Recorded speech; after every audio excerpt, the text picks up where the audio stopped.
Okay, Bismillahirrahmanirrahim. Alhamdulillah, wa salatu wa salamu ala Rasulillah. Assalamu alaikum wa rahmatullahi wa barakatuhu. How is everybody? Good? How was your summer? Good? Okay, rate your summer on a scale of, well, let's do just thumbs up, thumbs down, or thumbs medium. Go ahead, okay? If you don't want to hold it high, you don't have to hold it high, but go ahead. Give me a little reciprocation here. Okay, very good. Good. Wonderful. Excellent. Okay.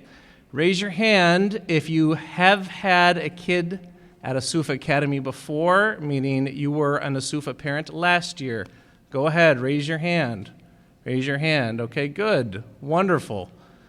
Those of you who just raise your hand if you were in my presentation like this in February when we were getting ready to move into the new building. Okay, mashallah. Some hands, but not the majority of hands, which tells us a lot. Now raise your hand if you are a new parent to As-Suffah Academy this year. Please raise it fairly high so we can see. And wow, that is the majority of the hands. Mashallah, tabarakallah, Allahu Akbar. Okay. First of all, to all of you, welcome to As-Suffah Academy.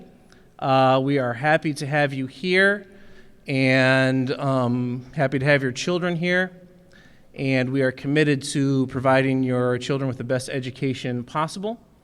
And at this school, you maybe know some things about it, maybe some things to learn, maybe you've talked to people about it. Those parents who had their hands raised before you did, you can learn more about it from them as well. But, As-Suffah has been a slowly growing school from 2020, 2021. Okay, it's gone through a lot, moved into a new building, increased in students, increased in staff, increased in parents, increased in everything. A lot of hard work has gone into it by a lot of great people. And the people involved at As-Suffah really just have the highest ambitions for it. And what is the point of really starting a private school, doing it on your own, if you're not going to have the highest ambitions for it? So it really is our goal to make As-Suffah the best private school possible and the best private school in the state of Minnesota, and inshallah the best Islamic private school in the country. I personally, if those of you don't know a little bit about my background, I was in public education for a long time, did teacher train in public education for a long time, still do in some places. I wrote a book called Engaging Muslim Students in Public Schools, which teaches public school non-Muslim teachers about Muslim kids. For the past few years, I've been doing lots of training in Islamic private schools across the country as well. And I do not think that it's an unrealistic ambition for us to want to be the best Islamic private school in the country and for that to become real. But it will, of course, take a lot of work. Part of the reason you're here, inshallah, and one of my dreams of having worked in education for a long time, is that you have a school where the teachers are doing ongoing professional development, which our teachers do here at As-Suffah. We, of course, do that in August, but we have one day a month where where your kids don't come to school on a Monday, and the teachers do professional development. They do train on those days. And pretty much I handle those days, and I lead the training. I led all of that last year. So having done that at schools before, my dream is that you have a school where the teachers are learning this stuff as you go, and then at the same time, you bring the parents together and they learn the same things, which is really valuable for a few reasons. Number one, it increases your tool set on your own skills as being a parent, of which there's a lot of relation between teaching. A lot of the skills that teachers need to be effective, if you have them as a parent, they can also make you more effective as a parent. Being a parent's not easy. You have 2, 3 kids in a room or in the house, 4 or 5 maybe. They get mad at you. They get mad at one another. They're difficult to manage. So if you have 25 of them in a room for 6 hours a day, 5 days a week, is that easier or is that harder? In theory, it's harder. I mean, it's not harder in some certain ways, but you have to be skilled to be a good teacher. Most people don't survive teaching. Half of the people who get a teaching license, within 3 years, they're gone. They've quit the profession because it's not easy. You need a lot of good skills to be a good teacher and to manage kids.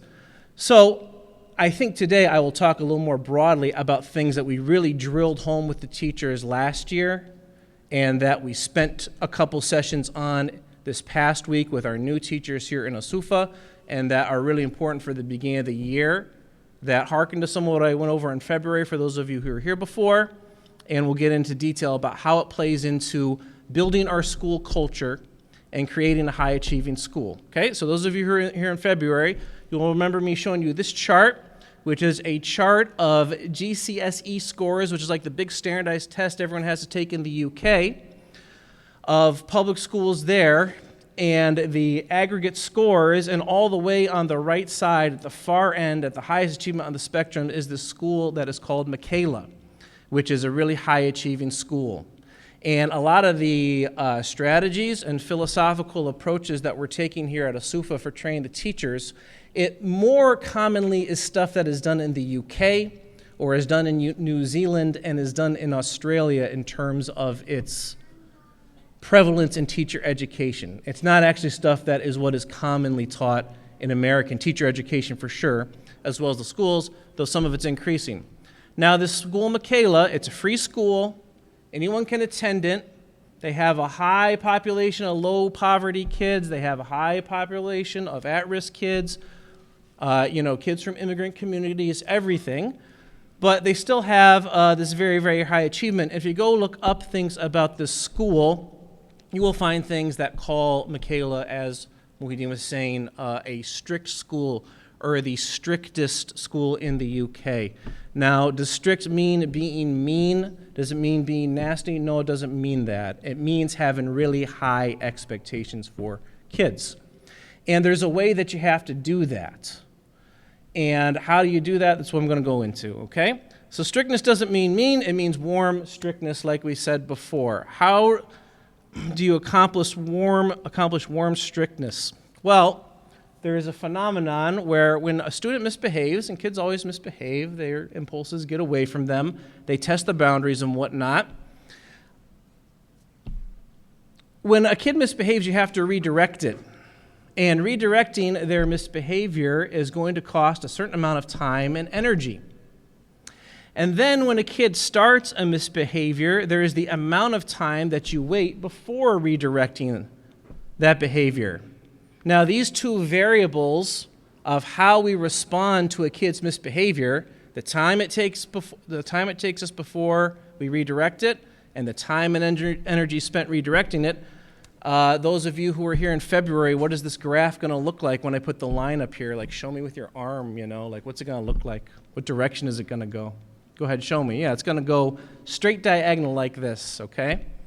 And this is actually true in general in life with kids. It's also true on the micro level when you have little instances with the kids testing boundaries. The longer you take before addressing student misbehavior, the more time and energy it takes to redirect it. The longer you take before redirecting student misbehavior or child misconduct or kids getting into anything or developing habits that you don't like, the longer you take to address it, the harder it's going to be to address. So philosophically, the first thing that I teach the teachers is when a kid misbehaves, you have to redirect it immediately. And when you redirect it immediately and you redirect it consistently, then it's going to be easy for you to do. And the kids are going to hold to the expectations higher, and you yourself are going to become an adult that kids experience as someone whom, when I'm around this adult, I behave. I don't know what happened to this microphone, but I think you guys can hear me. So, Bismillah, sorry. I don't know what happened there. Okay. Now, how do you redirect this behavior, and then how do you teach behavior, okay? Really, really high-achieving schools, something that they pretty much all have in common is they proactively teach behavior to kids.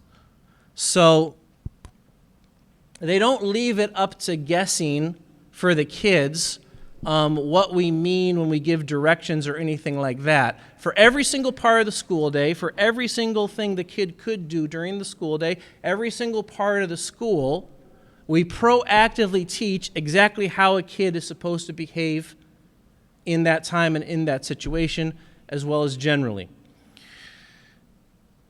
And that's how we set expectations. When you need to redirect behavior, and how you get kids to experience adults in a certain way that they respect them, a big part of that comes down to teaching nonverbal communication, okay? So when we talk about time and energy and time before redirecting, you know, if I ask inexperienced teachers, what do you do when a kid starts talking in class? They'll say, well, I tell him to stop, or I snap at him, or something like that. That's actually way higher energy than what you need to do. Most of the stuff that kids do, if you respond to it quickly, you can actually redirect it with nonverbal communication. What does nonverbal communication mean? It means every way in which you communicate except for the words you say. Okay, verbal means words. So nonverbal means without words. So your facial expression, your tone of voice, your body language, your speaking pattern, your speaking volume, what you do with your hands and your limbs, gestures, this type of thing. So both teaching the kids specific nonverbal cues that we use to manage the class, manage them in the halls, that they get trained on how to respond to, as well as certain tactics for every little thing that the kids could possibly do, that kids always do, that you know they're going to do during the school day, when they interrupt during class, when they turn and talk to the person sitting next to them, when they get out of their seat when they're not supposed to, when they talk back after being given directions. Whatever, all these things, there is something non-verbally that the teacher can do that are things that are known and studied in good schools that, for the most part, are effective in redirecting kids into the appropriate behavior and getting them to self-redirect. And they are especially likely to self-redirect to these nonverbal cues if they have been taught the expectations and behavior really clearly up front, which we do with a process called interactive modeling. And almost all of what we're going to be doing this week, and really throughout like the first 3 weeks of the school year, we're going to be taking the kids throughout every part of the day and in their individual classes, everything they'll do in class, and we're going to be teaching the desired behavior that we want from them through interactive modeling. Okay, interactive modeling. What is interactive modeling? Interactive modeling is a 7-step process where the teacher takes a behavior that they know the kids are going to do. So let's say opening the door. Let's say walking from the door to the seat. Let's say pulling the chair of the seat out and sitting down. Let's say sitting and listening. Let's say getting our materials out, putting our materials in the locker, holding our pencil, listening, sitting and listening and raising our hand, all that type of stuff. Everything the kids do during the day. Certainly the conduct around the bathroom, the wudu area, the musalla, the cafeteria, all this type of stuff. You take any small part of it, and generally the younger the kids are, the smaller part you need to teach this type of stuff in, and you teach the kids proactively through interactive modeling, which is a 7-step process where you first describe the behavior that you want for the kids. You describe it to them in explicit and concrete detail. Then you show the kids physically, yourself, as the adult. I want you to come in the door and open it a certain way. I'm going to actually show you how that's done. I want you to walk in the hallway a certain way. I'm going to have you stand there and watch me while I actually show you how it's done as the adult. Same with pulling out the chair, sitting down, everything. After I've modeled the behavior as the teacher, I then ask the kids what they noticed me do when they watched me do that. And then they say all sorts of things. They tell me what they noticed. They might repeat some things that I said in the description that I gave in step 1. They tell me what they saw me do. And after I've done these 3 steps, I've explained the behavior to the kids. I've shown the behavior to the kids. I've asked the kids to give me some output about the behavior. Now what I do is I ask one of the students, or I ask the students who will be a volunteer to model the behavior for their classmates. And depending on the age, you get different degrees of volunteer. And then one of the kids is chosen to do the same behavior that the teacher just did. And their classmates watch him or her do it. And after that student is finished, then you ask the kids again, what did they notice their classmate do? And they give all sorts of input about it, say all kinds of things about it. And then after they have done that, then you have the whole class practice the same thing, or you build up to having the whole class practice in chunks, in groups, if you have to do it that way.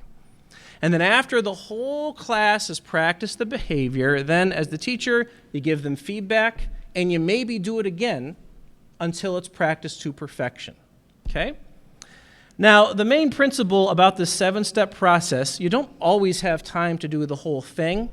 Maybe as a parent, you can do this at home, maybe you can't.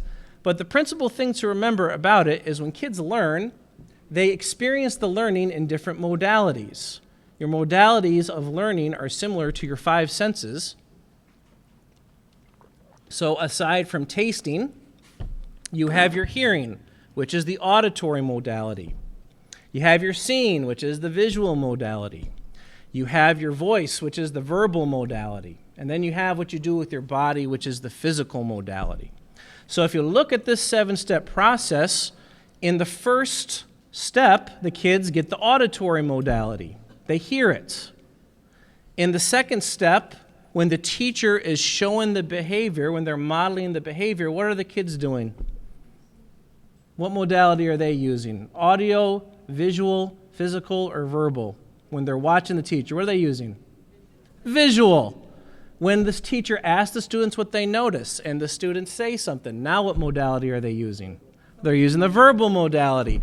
Then when we start to have one kid practice, that kid who is modeling for his or her classmates, which modality are they using?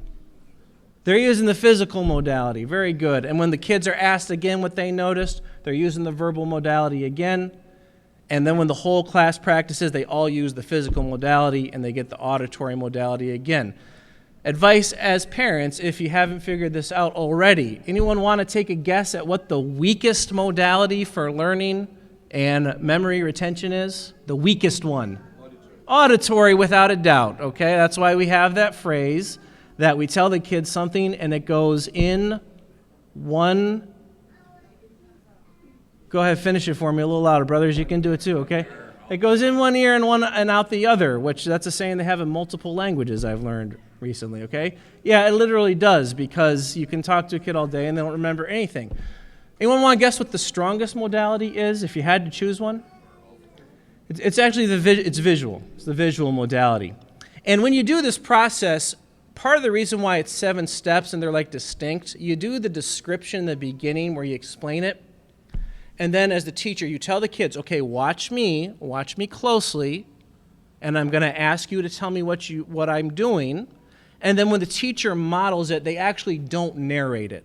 They just do it physically to give the kids like a full, complete engagement with the visual modality. And it's really the most effective part. So this is also a tool that teachers can whip out on the fly at any time. And actually, any time they notice that they've asked the kids to do something, but they really didn't teach them how to do it, or they're asking the kids to exhibit a behavior that they really haven't taught yet, they're supposed to ask themselves, maybe I've told them to do something, I've explained it, but have I engaged the visual modality? Have I shown them how to do it? Have I had them practice it physically? All the teachers are instructed to ask that. And when you do this, this makes it so the expectations become really, really crystal clear for the kids. And it's a general rule that the younger the kids are, the more they need engagement with all 4 of these modalities for the learning to really take hold. So sometimes with the older kids, there may be times where we skip the practice, where we just explain it really explicitly, and we just model it. Maybe then we have the whole class practice. There may be times for that. But sometimes, if they're in 7th grade, 8th grade, and we've taught them how to come in the room calmly, we've taught them how to pull their chair out and push it in and all that type of stuff, and we have a couple kids who even after they've been told and after they've been shown, they're still not doing it correctly, then that teacher can say to that kid, hey, I've noticed that I've explained to the class how to come in properly, I've explained how to sit down calmly, but you're still kind of struggling with that. So if you're still struggling with that at this point in the year, that tells me you need some extra practice with it. And then maybe it becomes like a logical consequence for the kid to have to stay back from lunch for 5 minutes to practice that or something like that, which the kids won't want to do, but it's really not that bad and it's really not that hard. Sometimes it works a little bit more like that with the older kids. What we saw last year is our kids took to this really, really, really well. Really well. And it provides a lot of structure to the school day for them, and it provides a lot of comfort. The parts where we ask them what we notice, what you find with kids when you constantly practice this with them is it actually gets them in a really good problem-solving mode. And part of the method of having the teacher show it first and then asking one kid and then you build up to more kids is sometimes the teacher, when they model the behavior, they can't always anticipate problems or struggles the kids are going to have. So like if we're modeling how to put our backpacks away, maybe the teacher can whip that backpack off from their shoulder really easily, but the kid can't do that. They have to take it off, put it on the ground first, and then put it up. And those types of errors like reveal themselves as their classmates are modeling. And when we get to this what did you notice type part, the kids will notice that. They'll notice the difference between what the kid and the teacher did. And it becomes a chance to explicitly point out those differences. If the kid struggles when they model a little bit, or if the class struggles with certain parts when they model it, these what did you notice parts become chances to game plan around that and figure out, well, how do we need to do this differently? How can we do it right? And we found our kids are pretty good at that. They're very good at that, and they like taking to that, and it puts them in a problem-solving mode in general, and that has the extra benefit of then when anything else comes up, our kids are used to problem-solving, okay? So talk to your kids. Let them know that when you come to school tomorrow if they're in middle school or Wednesday if they're in first for fifth, and I think next week's kindergarten, correct? Let them know the teachers are going to be showing you how to behave in there. You need to follow the teacher very quickly. They're going to show you how to come in the room, show you how to get all your materials out. They're going to have you actually practice it. Prep them for that because anticipation always helps kids, okay? Kids, they always have this anxiety about them. So the better that they can anticipate things, the more success they'll have with it, okay? Questions about interactive modeling and how we teach expectations.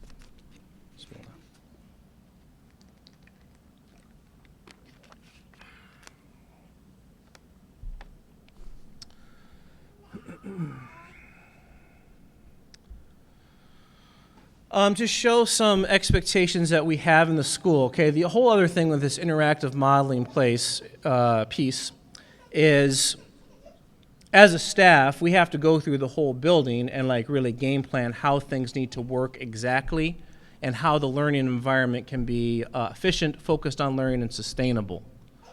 So this is a great building. But it's not a building that was actually built for kids to learn in it. It was built for adults to learn in it, okay?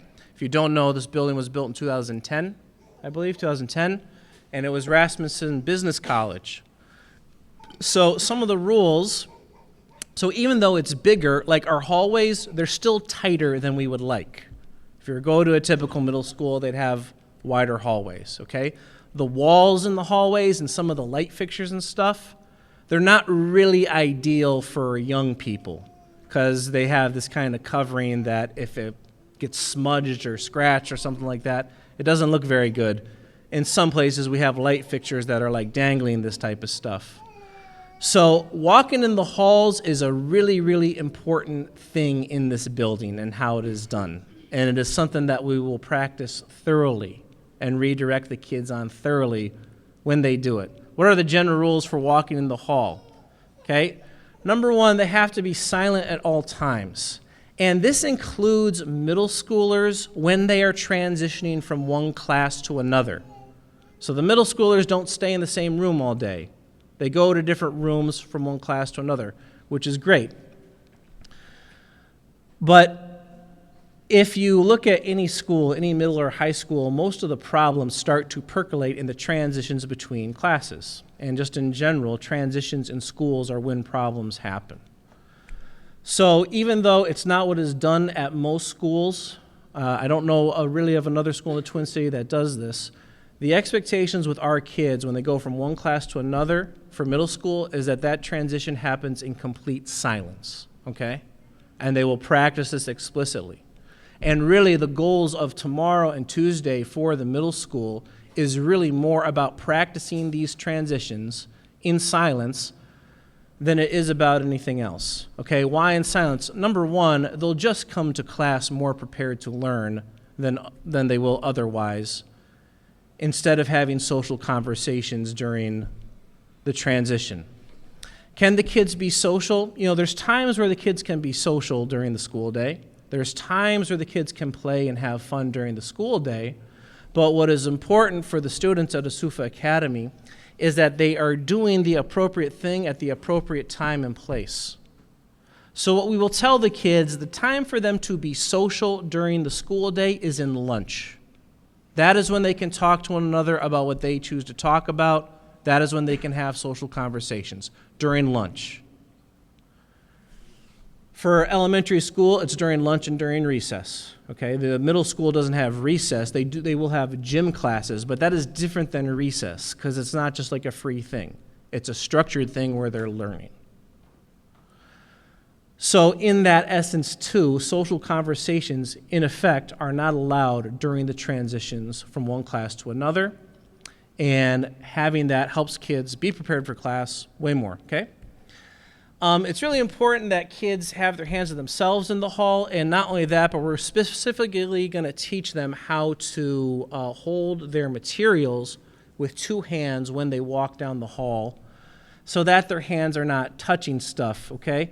If they run their hands on the walls too much, things can get knocked down. You get little grease marks that build up over time from the oils on their hands, and the building starts to wear out over time. In schools, if you go in a lot of schools out there, you might not realize they have the whole walls painted over the summer because of all the marks and stuff that build up. And if you go there in the middle of the year, these walls aren't painted, and we just don't want that to have to happen. And again, it'll just keep the kids on task more, okay? For middle school, they have to get all their things in one trip and then go to class. And I believe we've decided that they're not going to be allowed to leave class, certainly to get their materials.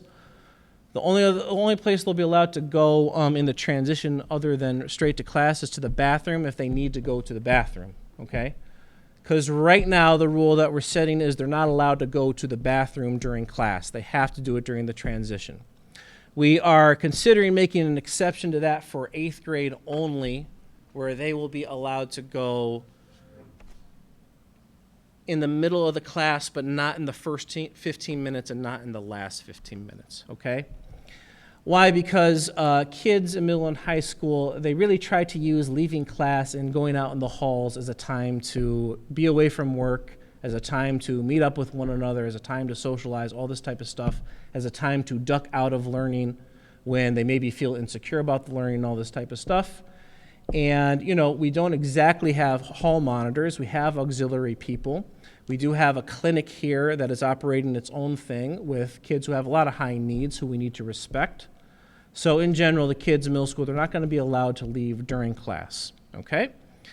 Now with the lockers, every teacher will do a session with a specific grade level out in the lockers where they teach them specifically how to use the lockers. So anything like a locker or a desk or whatever materials in a school, they're meant to function a certain way. So the lockers we have, they're meant to function in a way where the backpack is supposed to go in on its side like this, and it's specifically supposed to go in on its side where when you close it, the zipper is facing out. So my backpack here has to be facing right because that's how the zippers work on it. If I have it turned around the other way, I have a whole problem because now I can't unzip it while it's in the locker. And then if I need to get something out of the backpack, now it becomes a whole bigger thing because instead of just unzipping and taking something out of it, I have to take the whole backpack out and put it on the floor. And if we have 57 kids transitioning and their lockers are all out here and they all have to do that, that's not going to work. It's too many materials on the floor. They're going to bump into each other. It won't work. So there's a specific way they have to be taught how to manage the backpacks. And they certainly can't hang it on by the arm or anything like that. There's a specific hook on backpacks, the one at the top, that it's supposed to be hung by. But really what the kids will be taught is that at the beginning of the day, they have to bring their backpack to the locker. Any materials or books they're going to use, they have to take them out. And they have to put them on the bottom of the locker. So that way their transitions in between class, it's not actually about going into the backpack at all. It's just about trading books from the bottom of the locker so that it's easier and more efficient to do. And in that respect, they won't be bringing their backpacks from one class to another, okay? And this is an example, again, of the specific things you have to teach, with every part of the school day to make it function. And we do that with interactive modeling, okay? Okay. Any other questions about the hallway and the lockers and expectations with that, okay? We'll also teach them how to, close the locker slow, all that type of stuff, okay? All right. So the handles don't get worn out, all that type of thing. All right. Do you guys want to learn some things about nonverbal communication? Okay. All right. Nonverbal communication. Okay, so the way most people manage kids, if they haven't studied nonverbal communication especially, is they handle the kids in a reactionary manner. All right? And handling kids in a reactionary manner is really asking for a downward cycle to ensue, because kids test boundaries, and when kids don't listen and they test boundaries, they are annoying. They are annoying. You've maybe noticed that kids can be annoying sometimes. And it's natural for an adult to feel that way about a kid. And when a person is annoyed, and when a kid gets annoyed when a parent gets annoyed by a kid, or a teacher gets annoyed by a kid, a physiological reaction takes place where a stress reaction is triggered in you. And with that stress reaction, what happens? Well, your breath starts to become shallow. That causes your heart rate to increase. That causes your blood flow to speed up, which causes your muscles to tense up. That will cause your shoulders and your limbs to raise. That will make your face all tense. And all this will tell your brain to trigger adrenaline, to release adrenaline into your bloodstream. And if you can't handle this process, and if you can't abort this process, what adults find, parents or teachers, when they're managing kids and they're around kids all the time, they end up running on adrenaline through the whole thing.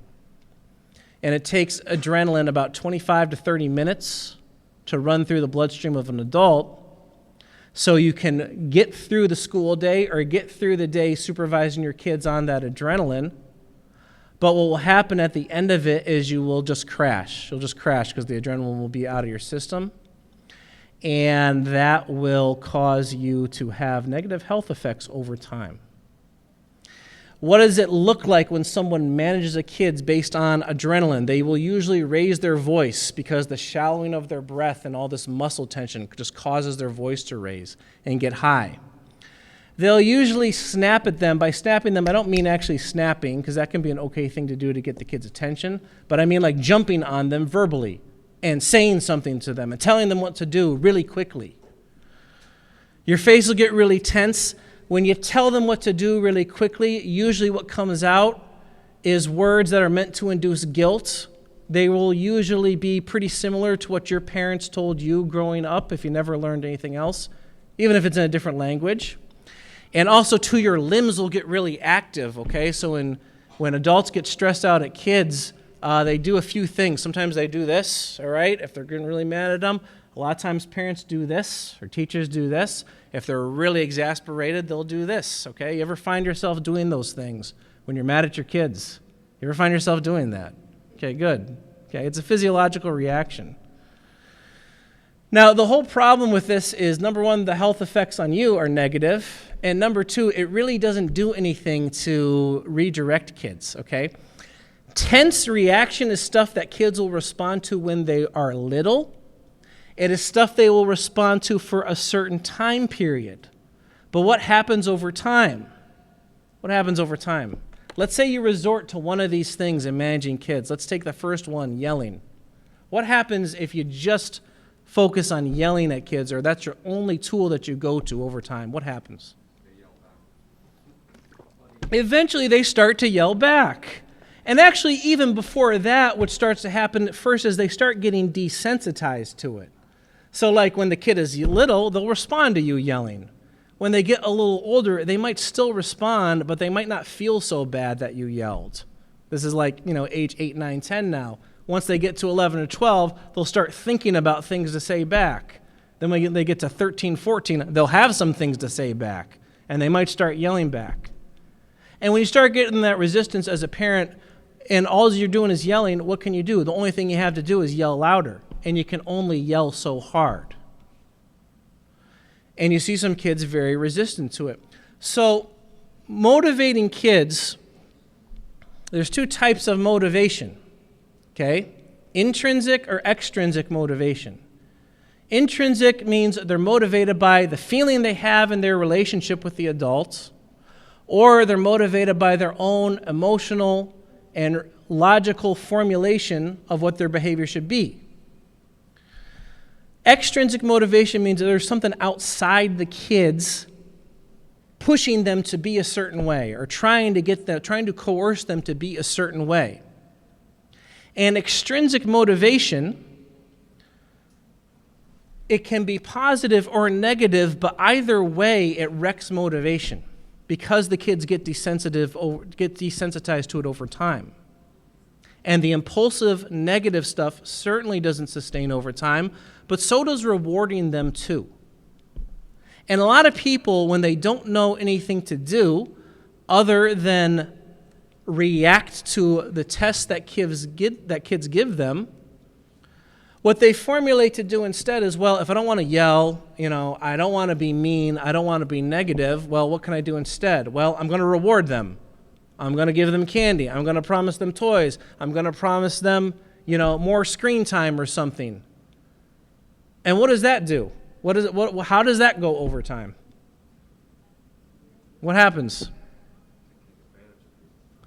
Say it louder. They take advantage of you. Good. Do they stay sensitive to it? No, they get desensitized to it. Okay, a 3-year-old, you can you can motivate a 3-year-old with apple juice. Can you motivate a 6-year-old with apple juice? No. Could you motivate a 6-year-old with a toy? Like a little toy, maybe? Well, it depends on the kid. Some of them you can, okay. Can you motivate a 9 or 10-year-old with a toy? No, they want the iPhone by that age these days. They want the iPhone by then, okay. Somewhere between then and 14, the Xbox and the PlayStation comes up. The 16-year-olds, what do they want? They want a car, okay. Not to mention the vacations they want, the trips to Valley Fair, and all this type of stuff in here. And again, it's not sustainable. You can only give them so much. You can only afford so much. You can only put so much time and energy into it. So it doesn't work. Now look, all this is to say, this isn't to say that we don't have carrots and sticks at As-Suffah Academy. Okay, we do.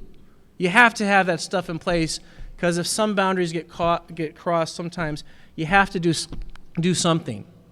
But what really works a lot better is to just put in the front work so that kids know what to do from the get-go, so they're less likely to get out of sorts in the first place.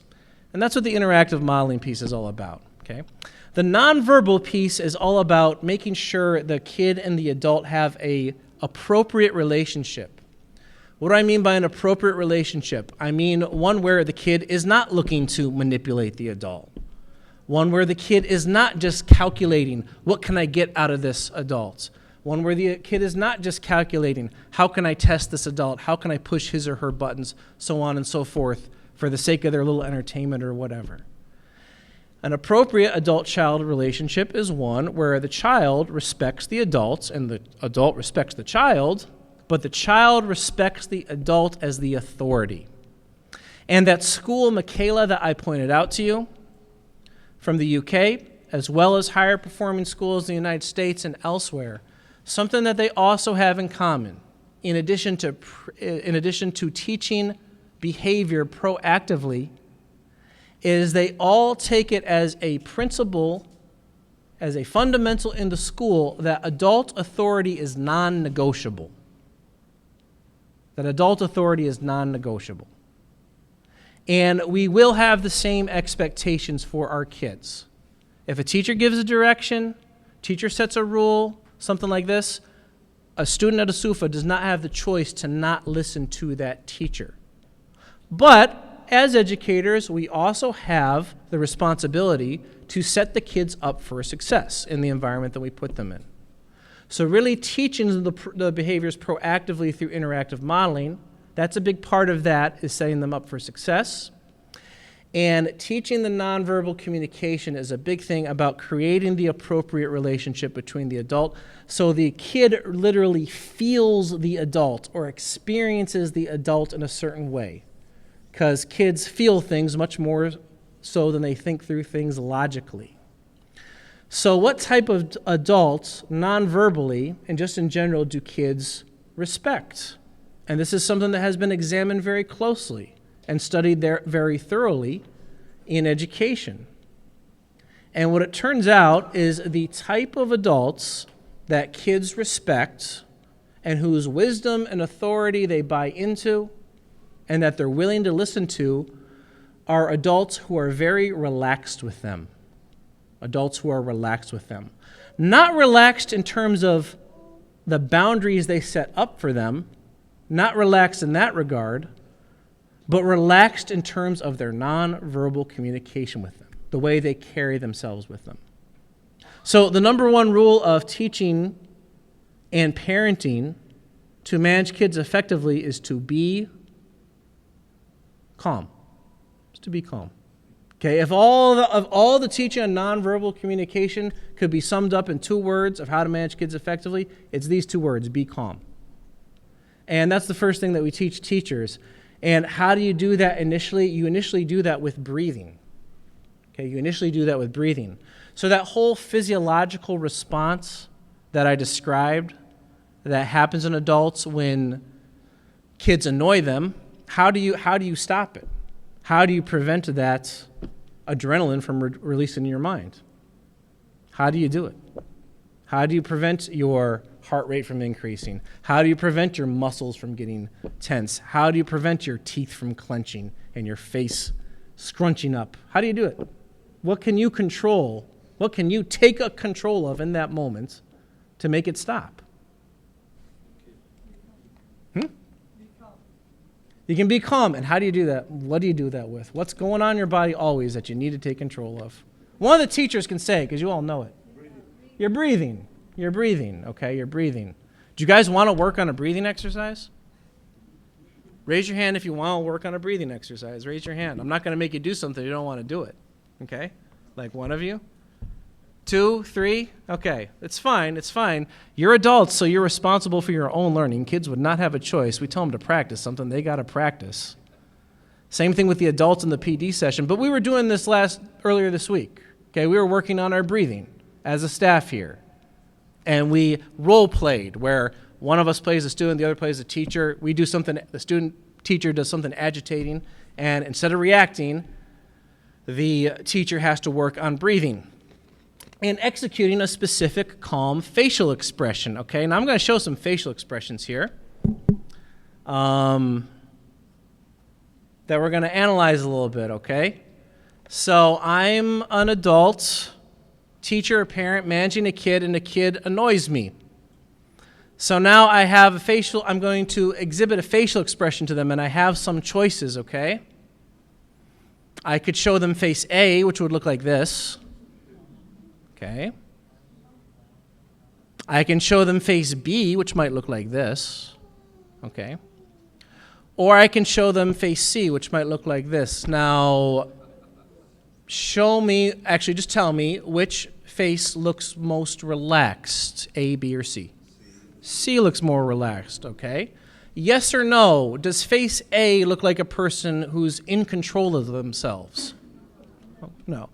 Okay, yes or no, does face B look like a person who is in control of his or herself, himself in this case? Yes or no? No. Now look, the difference between face A, I know I look like I'm exaggerating here, but nonverbal communication is something that kids are more in tune to than adults, and it is something that is known through study. So kids actually experience nonverbal communication from adults in an exaggerated way. And when you talk to the kids all the time, the teacher or the adult who deals with them in a stressed out way, they will always say is very, very mean, and they'll always say they're very angry. And as an adult, you might know that person, and you know they're not a mean person. You know they're even not really angry. They're just stressed out. They're just trying to get things done or whatever. But the kids see it that way. So this is very important to understand, and getting a hold of the level of intentionality that you have to have with this type of stuff. Because maybe if I'm angry, my face won't scrunch up that much, but you can see the villain eyebrows like start to form there, that type of thing. Now, maybe like I'm a parent or teacher and I'm really trying not to be mean. But I'm not intentional about relaxing myself first when kids stress me out or they test boundaries. So then I try to address kids in a way where I'm being nice, but I'm still all tense and stuff. I'm like, hey, buddy, is everything okay? Okay, and I end up looking like this. And I still don't look like I'm in control. And when an adult who's supposed to be in control of the situation, whether it's the classroom or at home, if the kid does not see that adult as being in control of his or herself, then what they also think or feel is that this adult is not in control of the situation either. And that can trigger different things to the kid depending on their personality disposition and their level of introversion and extroversion. More introverted kids, that will cause them a lot of anxiety. That will cause them to go through life with a lot of undue fear. More extroverted kids, that will trigger to them that, hey, this adult doesn't have control of the situation. Maybe you should try to take control of the situation, as we'll tell them. And it will prompt them to test boundaries. And some kids, kids are very, very sweet and stuff, but what you call their theory of mind is in developing. Theory of mind means their ability to understand that other people have a mind that thinks and conceptualize things onto that. That's something that it takes people in life a little while to really consider in a mature way, and kids don't consider it much at all. And some kids, they end up getting more extroverted kids especially, they end up getting kind of entertained by their ability to agitate adults. And that becomes like their little way of like entertaining themselves as they go through school or as they go through home when they have adults constantly reacting like this, okay? Now, let's look at face C, okay? So face C is a specific face that we work on, all right? Some things about this face. It's very relaxed. It looks mean on me because I'm kind of a mean-looking guy, but like it doesn't necessarily have to look mean, but it looks serious, okay? It looks serious. Because when a kid is misbehaving or their impulses that have gotten them out of expectations, it is something we want to take seriously, and we're going to address it. So we are serious. But we're still calm and in control. So this is a type of face that says to that kid as an adult, I see what you're doing. It doesn't affect me. It doesn't affect me emotionally, but I am taking it seriously. And I am going to do something about it. And then that puts inside the kid's mind, well, this adult is going to do something about my misbehavior. Do I really want to find out what they have in store for me? And then again, depending on the kid's actual level of defiance, they may or may not choose to find out. Most kids don't choose to find out. Most kids, you can just give them this face a lot of times when they are misbehaving in a context where they've been taught the expectations very clearly and had them communicated. And a lot of times just giving them this face is enough to self-redirect. And this face itself is one of the most common things that is used on that early end of that chart I showed to redirect kids. Some of you have probably had the experience of looking a kid back into proper behavior. You've probably had that. When they're younger, you can do it like this, but as they're older, you have to do it more like this, okay?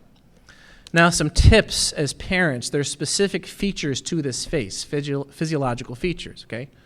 Number one, whenever I have to do this face, I drop my hands to my side personally, and that's something you train teachers. To either put your hands by your side, or if you need to do something with them, put them across your belly or your abdomen, lower like this. Not scrunched up like this, but lower like this. Why do you do that?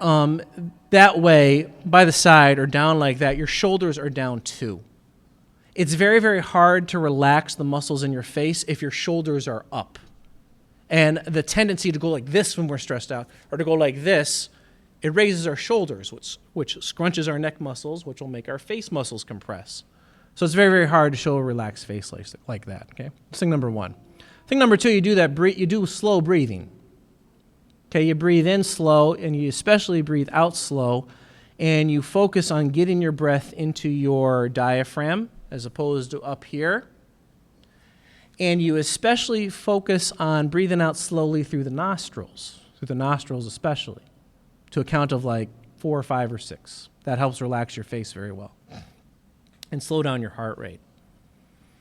A very, very important feature of this face is that your teeth are not touching one another. And this has been something that's been studied in school contexts as well as other contexts. There are subtle differences between a face where the teeth are touching versus where they are not that causes people to read those faces very, very differently in terms of tenseness versus relaxation or agitation versus being in control. And a lot of people really have a tendency to grind their teeth when kids agitate them. And you don't want to do that. Because if you look at my face closely, I know you can't all see it. Here I'm holding the relaxed face you see here. Now, if I just touch my teeth, I don't even push them that hard, it looks like this. And there's little subtle differences that kids can read in the corners of my mouth and the corners of my eyes that show that I'm a little agitated. And that will prompt the kids to push further if they're more extroverted, or for the more introverted kids, feel like I don't have control of the situation. So something we train teachers to do, and that I recommend parents to do, the next time a kid agitates you or does something that annoys you, instead of responding to it, certainly instead of saying anything, try for a moment just dropping your arms to the side and taking your tongue and sticking it to the roof of your mouth while you breathe in slowly and out slowly through your nostrils. Now, why take your tongue and stick it to the roof of your mouth? Because it's pretty much impossible to clench your teeth while you're doing that, okay? So you guys can work on this. I'd like all of you, just put your hands to the side of the chair. Go ahead, just put your hands to the side of the chair. Make sure your shoulders are dropped, okay? Take your tongue and put it on the roof of your mouth. And don't breathe in deep, okay? Because if you're breathing in, it's slow, not deep. Because if you breathe in deep, you'll notice your chest goes up like this. You want your breathing to be down here, not up here. Because you want to be able to operate with a calm voice, so you have to be able to speak from your diaphragm, okay?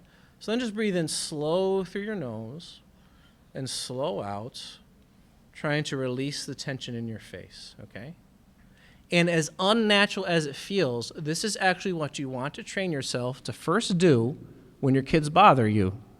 And when you do this, you can slow your heart rate down, release all the tension in your body, and that will tell your brain to abort the adrenaline process. And when that happens, you can now think about the situation logically, because you can access the centers of reasoning in your mind as opposed to your emotional centers, which you will only operate from when you operate on adrenaline. And anytime the kid tests boundaries, first thing you have to do is be able to think through the situation clearly and not get sped up. And that is something that parents and teachers have a really difficult time with. You really see this when you do observations of teachers, like I do here. The kid does something to test them, and they start getting sped up and don't realize how much time they have, okay? So next time a kid annoys you, breathe slowly through your nostrils, put your tongue to your mouth, and make sure your teeth are not clenched, and put your limbs to your side to make sure you are relaxed, okay? And this is what we teach our teachers to do. Now, what do you do, okay? Let's say kids are supposed to be working on something and they start talking to one another. We teach a specific way of how you turn in a controlled manner versus turning in a impulsive manner, okay? And that's something that you do. So when the kids are working on something and the teacher's circulating throughout the room, and, of course, the kids who are close to the teacher will be working, but the kids who are further away, they try to get away with whatever. And it's a big mistake for the teacher to yell across the room to those kids, "Hey, Zaki, Ahmed, get back to work." That's almost always a waste of energy. Okay, they will ignore it when it comes from across the room. And the teacher's already put in more energy that needs to.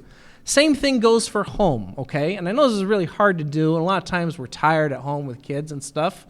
But you know that experience where you're sitting in the room trying to read and relax or something going on, and you hear your two kids, brother and sister, or brother and brother, or sister and sister, they start going at it or whatever. Something's going on in the other room, Does it ever work to yell at them, hey, knock it off? Does that ever work?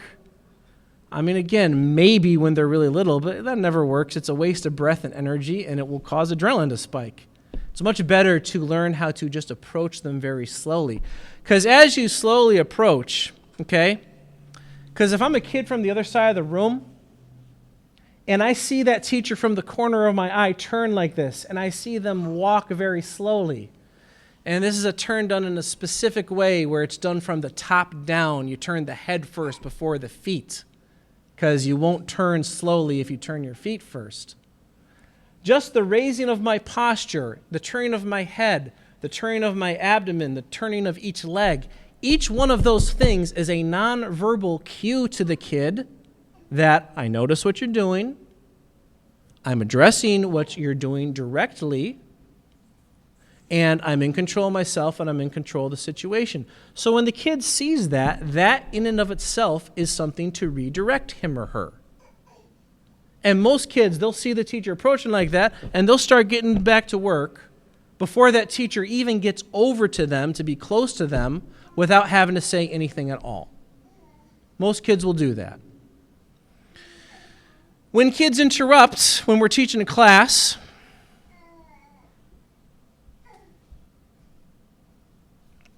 okay, we're going till 8, right? Still got time, okay. Bismillah.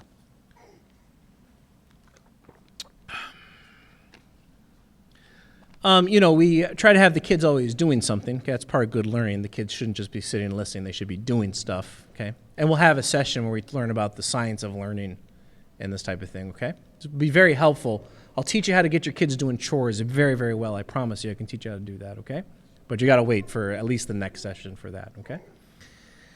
But, the kids, at some point, they have to listen. There's always some point that they have to do lots of listening to adults, and they should listen to adults. So how do you actually condition kids to listen, okay? Actually, this is a real challenge in our community, actually in Muslim communities throughout the country. I've done a lot of training of public school teachers who teach high populations of Muslim kids. So kids who come from Muslim cultures, they come from cultures that are very, very social. And they come from communities that are more socially tight-knit than the other kids come from.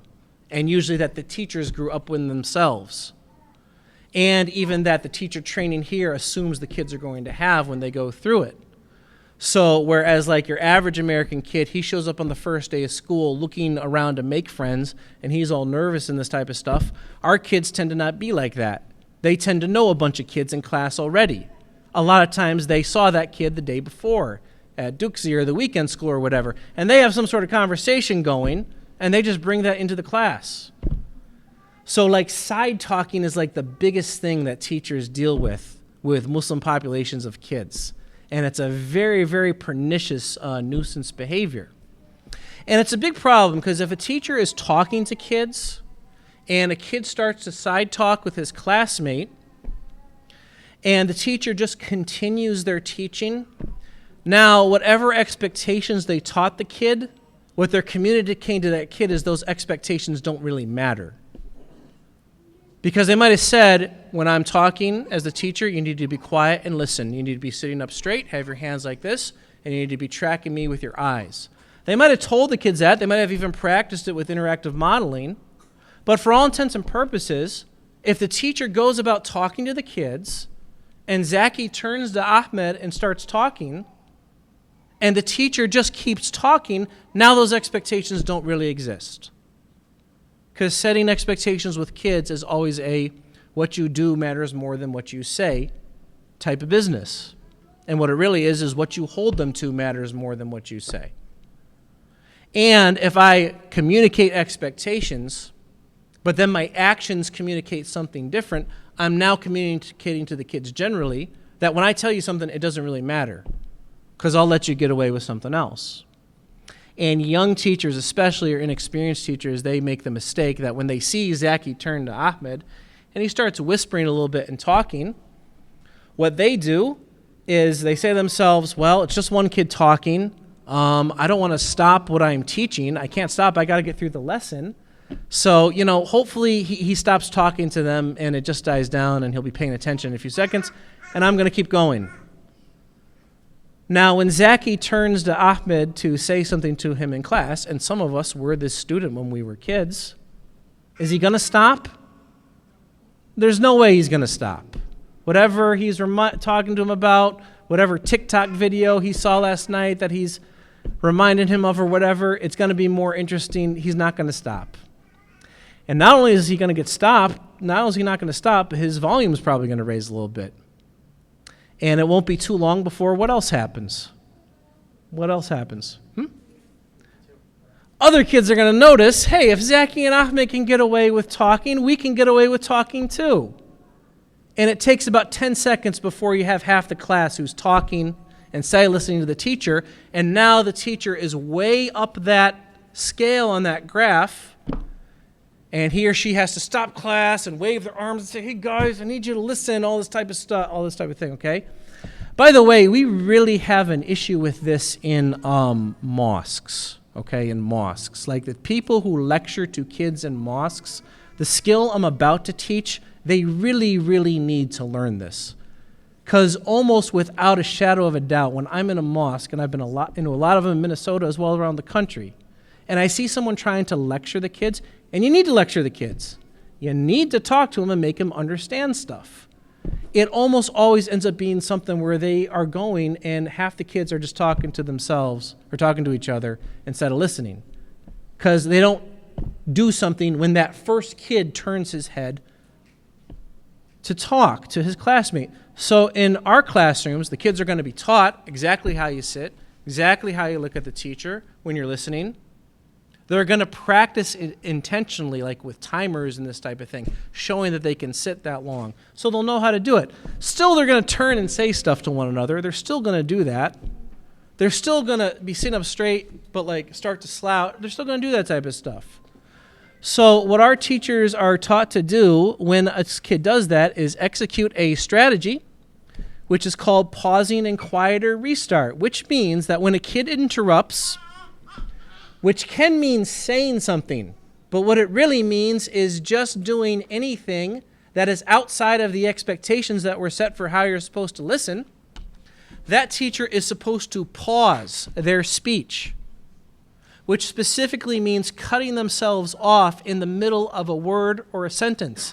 And this is one of the most powerful nonverbal cues that you can learn if you want to be able to sustain the attention of kids and teach them how to listen to you. When someone is talking, especially on a monologue, it sounds very unnatural for them to get cut off in the middle of their sentence or their word. It sounds something like this. And even when I did that just now, I saw a few of you, your heads went up. Because you hear that cut, it's like, what happened?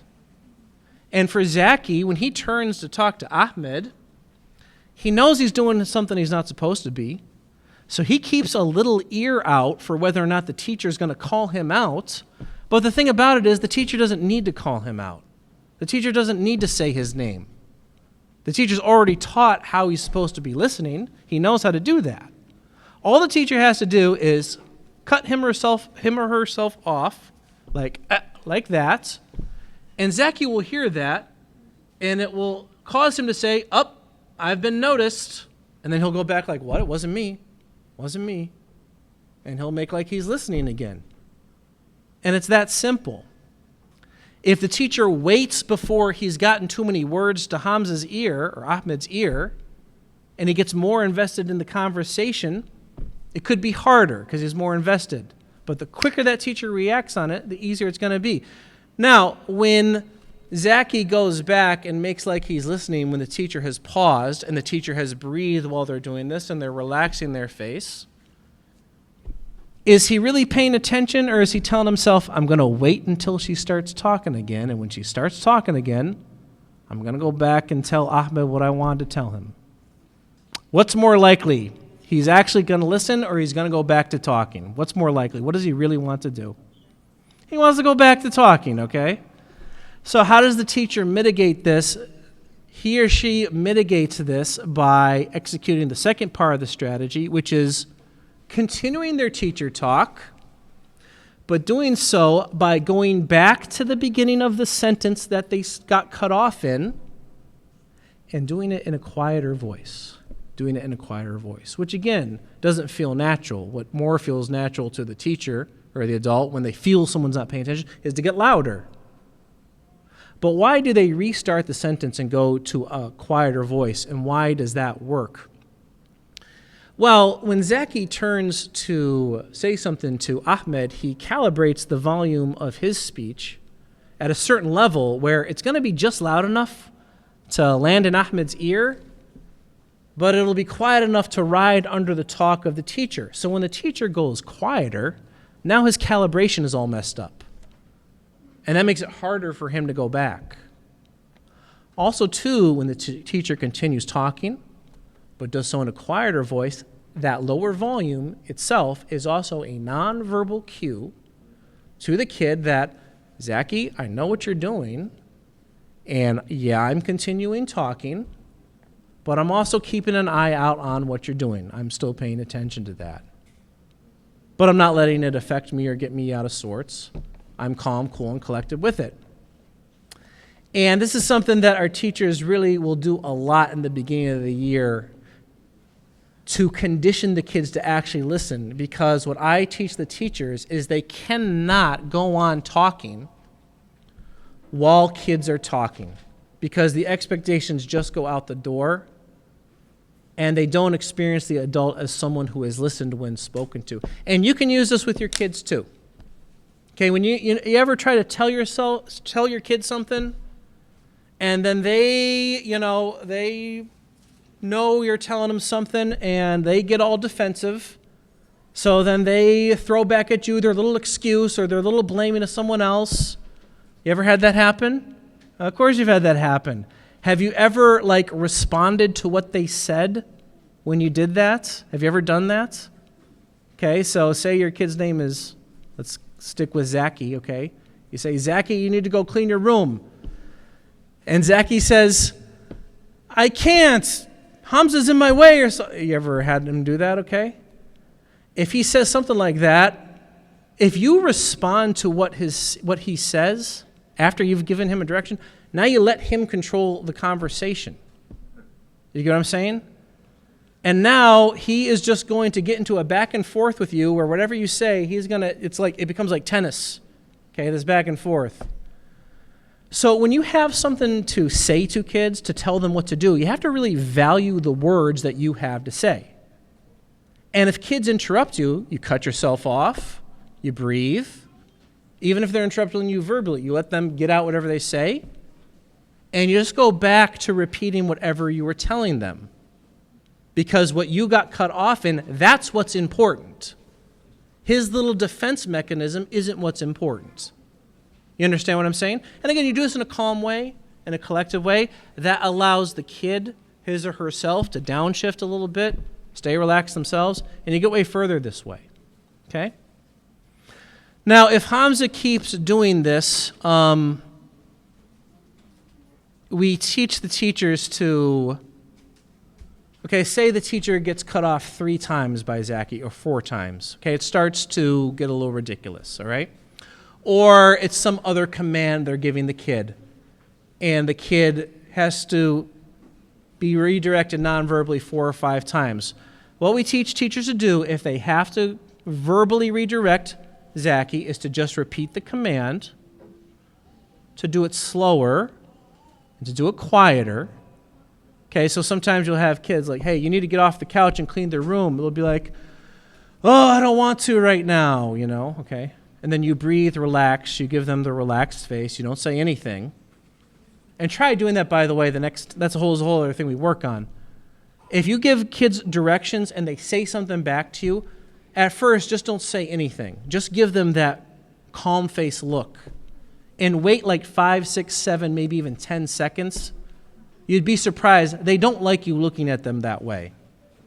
And if you look at them and you just stay square to them, you're giving them a choice where he told me to do something, I talked back, he's not giving me anything else to respond to, but he's still looking at me, standing square, addressing the situation. What's the kid going to do?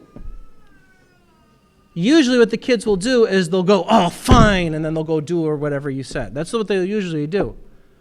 If they're like middle school age, they'll usually do that. And you can just let them have that exasperation and continue. But if they dither too long, what you do is you just repeat the command you said, but you do it slower and quieter. If anything, you do it more explicit and immediate. What does that mean? It means if you have that 13-year-old who's on the couch on the iPad and you say you need to get up from the couch, and they say, I don't want to right now, or something like that, and you wait, and they dither, and it's getting like ridiculously long, so now you have to say something. You can repeat it slower by saying, get off the couch.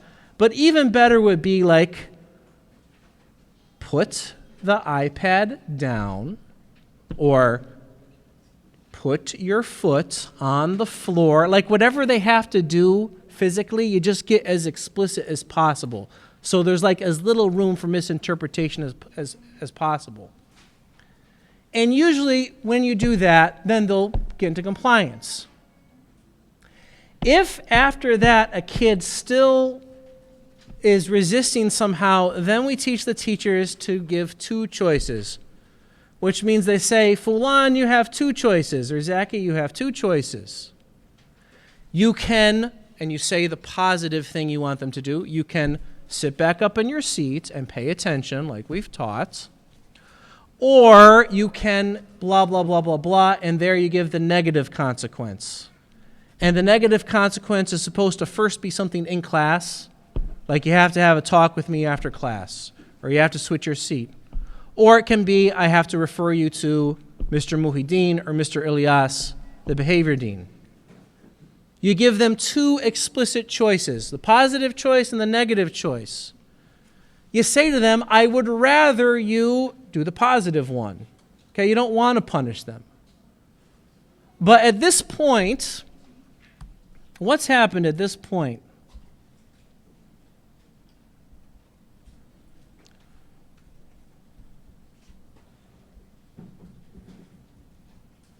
At this point, what's happened? Okay? This is all what I've just described. Okay? A student interrupts, the teacher pauses. Student self-redirects. They interrupt again, the teacher pauses. Student self-interrupts. Student self-redirects, interrupts, the teacher pauses. Student interrupts a fourth time, the teacher pauses and redirects them verbally. The student says something back, and the teacher silently waits. The student dithers, and the teacher repeats the direction slower, and the student back talks again. Now the teacher calmly gives two choices. And at this point, if the kid chooses the negative consequence, how many times has the teacher done something to redirect the student? 1, 2, 3, 4, 5, 6, 7, about 7 or 8 times. 9, really, because this is a redirection itself. So with this, a kid who chooses the negative consequence at this choice, at this point, is like really exhibiting a high level of defiance. You understand what I'm saying? Is there anyone, well, I'm not going to ask that question, but I was going to ask, is there anyone who thinks their kid is that defiant, okay? Like, honestly, most of our kids are not. Most of them are not, and they won't be, all right? But when our kids get in the consequence system, this is what precedes it. And things like this is the type of thing that effective adults do with kids before they just jump to consequences with them. Whoops. Or before they just jump to threats with them. When you jump on kids or you jump on threats, all this type of stuff, it shocks kids into their defense mechanisms. And when they're shocked in their defense mechanisms, they can't think clearly. They can't think clearly, and they might make poor choices. Okay? So the combination of proactively teaching behaviors and this type of system involving nonverbal communication, this is how we set kids up at As-Suffah Academy for success. Do you understand? Is that clear? Okay? Every teacher has been trained in this. The ones last year very, very thoroughly. The new ones this year, and mashallah, our new teachers are fairly experienced this year too. But the new ones this year, this is what they got this week, even just more thoroughly than what we're talking about here. Do you see what I'm saying? Okay? So at this point, like if the kid has gotten his or herself into the consequence system, it's something that we see as very, very justified. Very, very justified, okay? So while we have it as non-negotiable that kids have to listen to adults, we have a heavy focus on teaching the teachers skills that they need in order to make sure that things can be redirected easily, calmly, with little time and energy. And this whole process, by the way, it can happen very, very quickly. These 4 interruptions can take place in 15 seconds, even less. You understand? This whole process can take place within 30 seconds. It can happen very, very fast. But it is this type of micro-understanding and analysis that you need to really be effective with kids. Now, what I want to show you guys, I know this is kind of a messy paper. This is like a behavior policy from a school that I drew. Most schools, they put behaviors into categories of tiers that kids can do, and they put behavior interventions into tiers of categories that they can do. So like they have tier 1 behavior, like this system here, you see, here's behaviors that need to be dealt with at the teacher level. Level 1 behaviors are dealt with at the teacher level. It's level 2 and level 3 behaviors that are dealt with at the admin level. Now, a thing I've always not liked about this type of system, and it's what most schools use, certainly the public schools, is it opens it up so that if a kid just refuses to not comply when redirected with the level 1 behaviors, the teacher doesn't necessarily have justification to refer them. And if they make a referral, the admin will say back to them, this is a level 1 behavior, you got to deal with it. And then what that teaches the kids over time is, I don't actually have to listen to the teacher because I'm just slouching back in my seat. It's just a level 1 behavior. If I don't listen to the teacher and he or she redirects me, the admin's not going to deal with it. So this is part of how the culture of public schools has worn away, actually, is this type of thing. Like the system's set up sometimes so their kids can do certain things. They can choose to not respect the teacher. They can choose to not listen to the teacher, and they ultimately don't get a consequence with it, and the teacher just has to deal with it. Do you understand what I'm saying? So on our end as a school, what we are doing is teaching the teachers how to maximize the likelihood that kids are compliant by teaching them the behaviors proactively and then having the proper micro strategies in place when they do get out of expectations. But in turn, what we want is what we will make it an expectation with both parents and kids is that all students know that when teachers give directions, it is not a discussion or an argument, okay? Because that whole system that I just put into place with you, that I just went over, getting into a back and forth with it about the kid, that's not in there. Getting into an argument with the kid, that's not in there.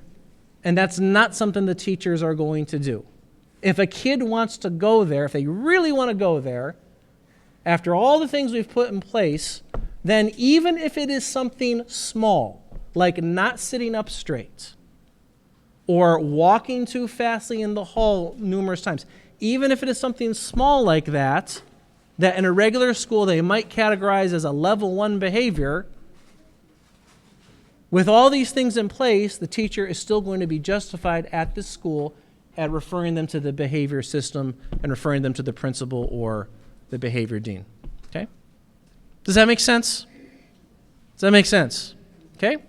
Questions. We have 15 minutes left till 8 o'clock. I might have taken up too much time, but let's open it up to questions. either about the material itself or about things relative to the school that I'll answer as best I can. Yes, my active participant guy right here. Are you guys seeing any level 2 or level 3 behavior at this school?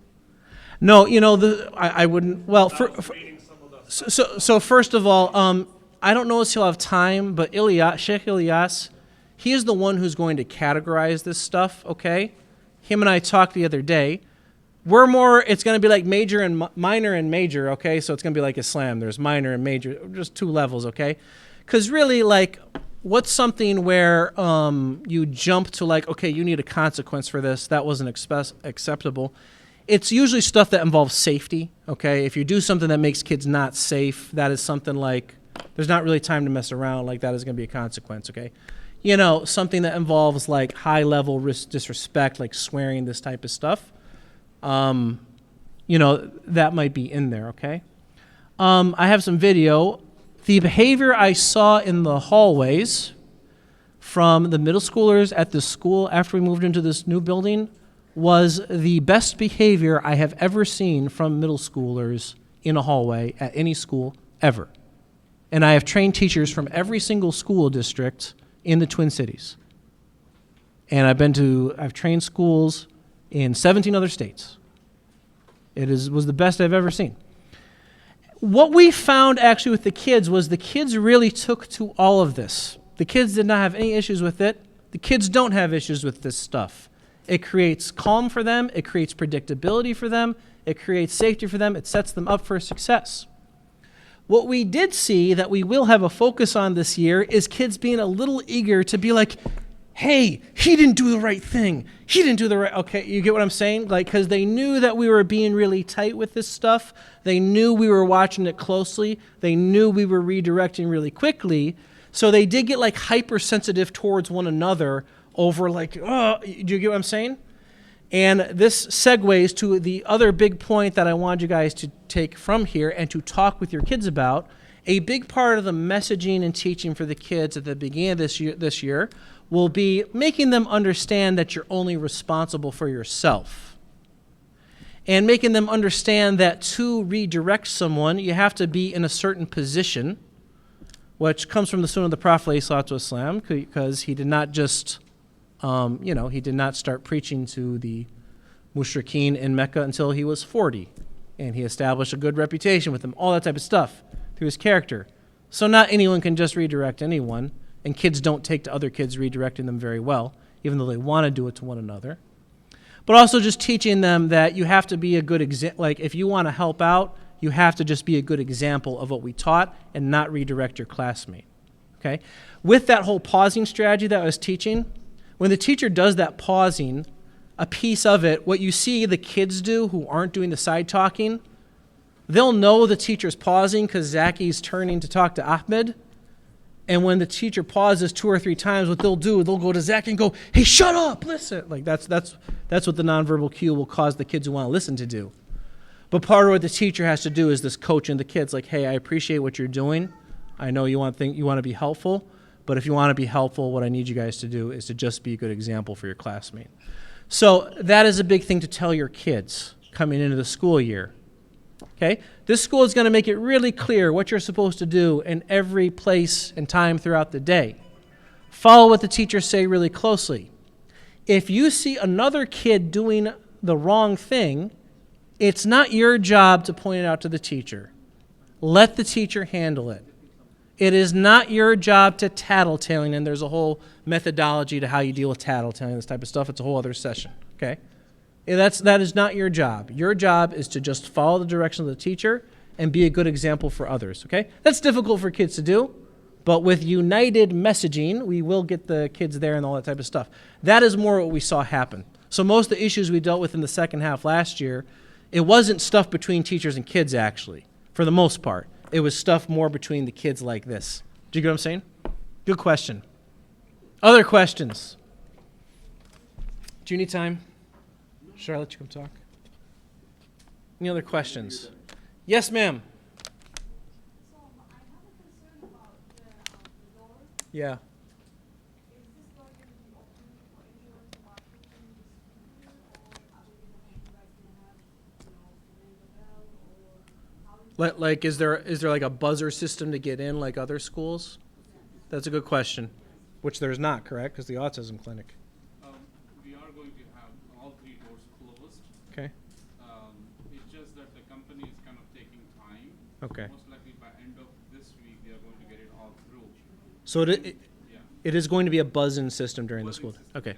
yeah. Okay. So he said we have the people. They're just taking a slow time to put it in, but inshallah by the end of this week it will be. You have to get buzzed into the building. Does that answer your question? Okay. Yes, sister. For middle school, you mentioned that there's no socializing outside of the lunch break, and they don't have recess. So how do you guys deal with kids being cooped up in the classroom for 7 hours, Yeah. 5 days a week, Mm-hmm. and not having some sort of outlet on that energy? Yeah, I mean, it's a good question. Now, look, first of all, with these things, having the whole process of like interactive modeling, that whole thing I said about problem solving, okay? Sometimes there is logistical knots in things, okay? And there are some areas where we make exceptions, okay? Like the silent transitions, the general rule is they have to be silent. When the kids are all at their lockers getting their stuff, we don't punish them or anything if they do some talking them, because they have to do like some logistical talking, like, hey, I need you to move to the left, this type of thing. We just redirect them to do it quietly because it's like kind of unreasonable logistically at that point, okay? Then within that, they do sneak in some like some socializing, talking, that type of stuff. But look, my answer to the question in general is that lunch is enough. Okay, lunch is enough. The teachers have a job to keep the kids focused on learning and to keep them busy with learning and to keep their focus on learning. I personally am not going to accept, as the instructional supervisor here, that it is just okay for kids to socialize during class.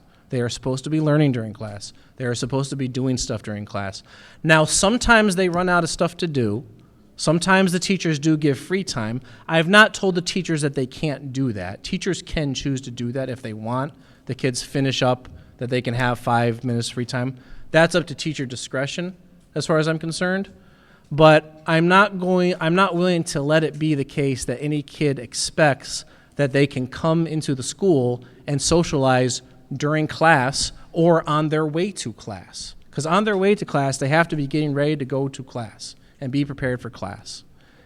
Do you guys have a program or some sort of system that makes learning fun? We have gym. Or is it the old school tradition of learning where the teacher's at the desk or at the front of the class and the kids are just sitting there all day? Or is it more interactive?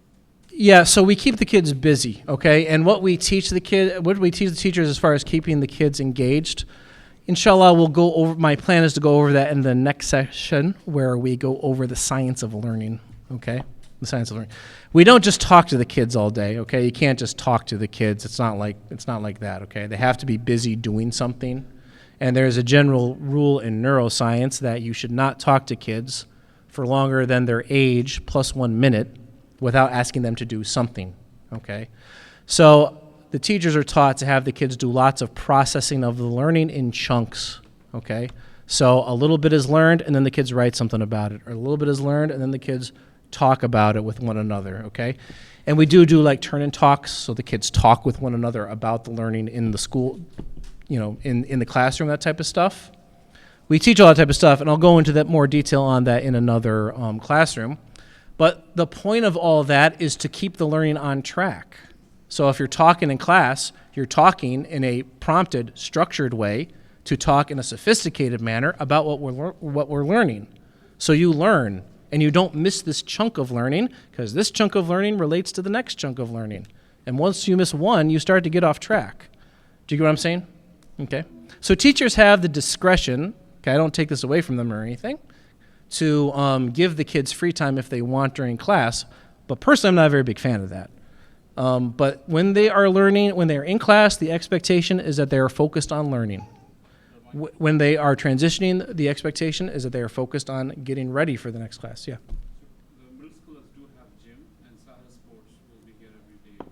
Okay. The middle schoolers do have gym and a program by Sahara Sports where they do physical activity, which always has a social element to it. as well with gender-separated classes too. That is another thing. Okay?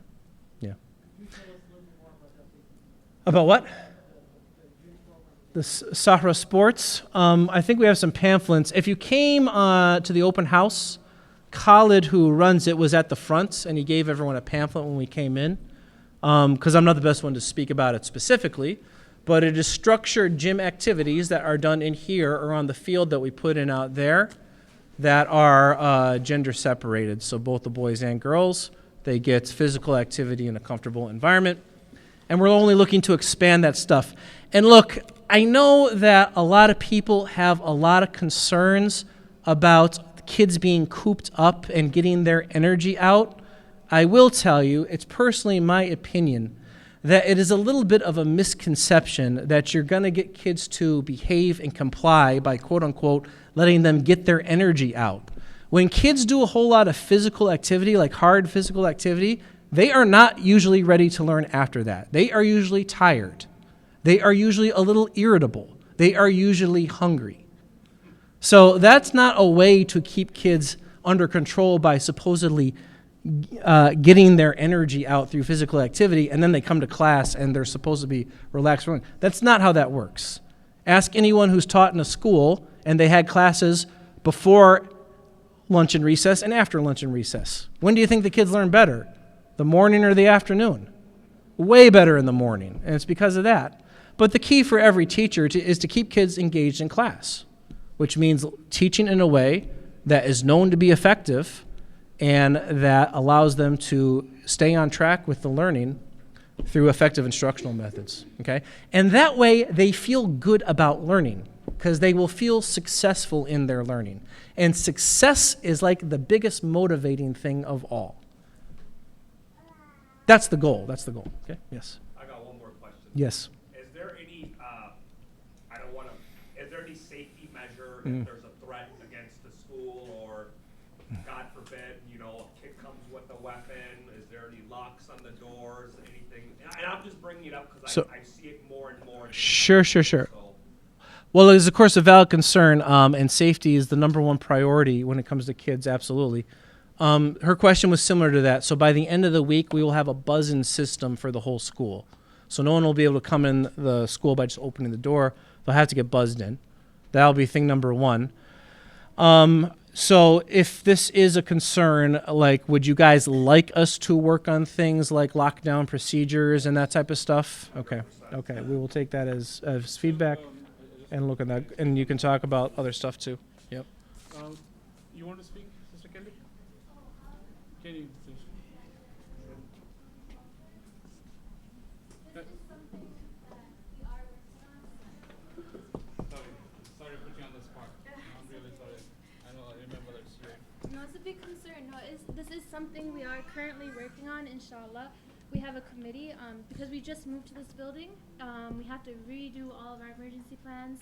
But this year, inshallah, we are going to be doing all of our lockdown drills, fire drills. I think you have to do like one bomb drill, which hopefully is not any concern. But all of those things we're going to be working on. And we're trying to come up with ideas because a lot of the windows are all glass. So for having coverings for those and all of these things, inshallah. Sure, John. Thank you. And yeah, that whole area was not something I was in charge of last year. So, yes. I have more of a comment more than it is a question. You said something earlier, and I grant you that, Michael, that this is your field of expertise, so this is not necessarily a challenge. Sure. When you said earlier, and the brother said, well, they usually yell back, I don't find that to be true at all. And I think that has to do with how it varies from culture to culture in terms of how we raise our kids. Like, for example, in many households, that's not something that is tolerable where you're going to yell at your children, irrespective of their age, where they're going to yell back. And I think all of that starts at a very, very young age when you make it clear and firm to them that this is not something that's going to recur in this household. Sure. You don't talk back. Yeah. You don't even look at me like that. So I guess what I'm getting at is that for those maybe who are new to this program or to the school, what happens at home is going to facilitate and make easy the procedure in school. So if you adopted a gentle parenting model at home where they're the king and everything revolves around them, things are going to be extremely difficult at school. So there, in other words, I think we as parents have to maybe step up the bar, step to Sure, the plate, sure. and be a bit tight when it comes to discipline and so on and so forth. Yeah. So again, it's And- a comment more than it is a. And part of the reason, like I said, like my dream is we have a school where the teachers are learning stuff and implementing it, and then the parents are learning the same thing, is to give some consistency for the kids. And consistency is a very difficult thing for kids nowadays to come by. Okay, they're growing up in a very, even just our community itself is diverse, and it's only part of a broader, more diverse community in Minnesota and the Twin Cities, and then they're exposed to many diverse things through media and the age of communication, all that type of stuff. So that is part of what contributes to this anxiety that kids have these days and this type of stuff. So if we could establish consistency between the way we teach things to the kids here and the way you teach things at home, the way we redirect the kids here and the way you guys redirect things at home, you know, not telling you what to do in your homes, but if we're all pulling from the same toolbox, it all becomes more predictable for the kids, and it all becomes easier for them to get a hold of what we're searching for with them. Yeah. Yes? Last question, just a question. So how many kids will be there in one class? Yeah. Yeah, it's a really good question. And the class sizes are increasing this year, okay? And we're going from 170 students to 230 students, with 100 of those students being new, okay? So this next couple weeks is like a big vector time for us, okay? Because we did pretty good establishing a good culture when we were here, when we moved into the building last year, you know, but we do have to redo it with 100 new kids now.